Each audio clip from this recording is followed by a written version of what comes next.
a gorgeous combination of salty and sweet, this peanut butter and chocolate cookie is going to be one of the best things you've ever had. So let's get started. Into a mixing bowl, add in 2 tablespoons of softened butter, 1 tablespoon of white sugar, and 2 tablespoons of brown sugar. And now, using a wooden spoon or a fork, we're going to go ahead and mix these ingredients until they're well combined, and it should reach this really nice paste, and make sure that there are no lumps in it. Since this recipe only calls for 1 giant cookie, you don't need to use a whisk or a hand mixer since there's really not much of it, but if you have it and you really want to use it, you can.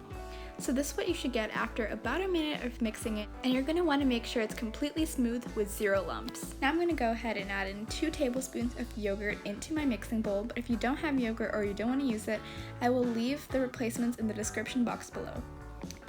Now we're going to add in 1/4 of a teaspoon of vanilla extract, as well as 1/4 of a teaspoon of salt. And using my fork, we're going to mix it again. I'd recommend using a wooden spoon because this fork did take a little more energy, but I still managed to do it. However, it's easier with a wooden spoon.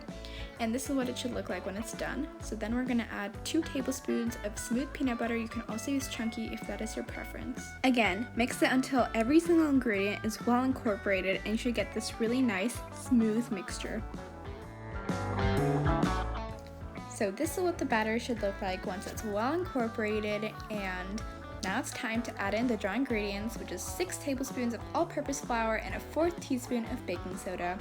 Again, mix it until it's well combined, but make sure that you don't overmix because that's going to make a really chewy and dense cookie, which is not what we want.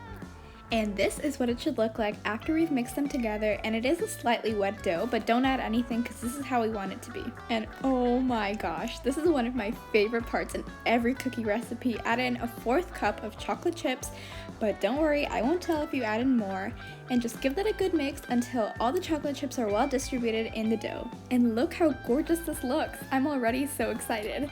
Now onto a baking sheet lined with parchment paper, add in all of your dough, and then just go ahead and use your fingers to make it into a disc shape and flatten it down. Don't flatten it too much or else it's going to spread too wide and you're going to end up with a really crispy cookie, but also don't make it too thick or else it's going to be really doughy and raw in the center. So you want to have that really nice balance. Now using the back of a fork, make cross hatches because what is a peanut butter cookie without having that gorgeous cross on the top?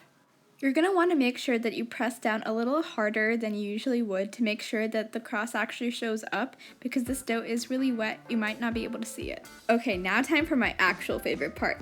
Use the back of a tablespoon and press onto the center of the cookie to make a little indent. And now using a little bit of Nutella or a lot, depending on what you want, you're going to want to go ahead and fill up the entire hole. You can also use jelly or anything else that you want.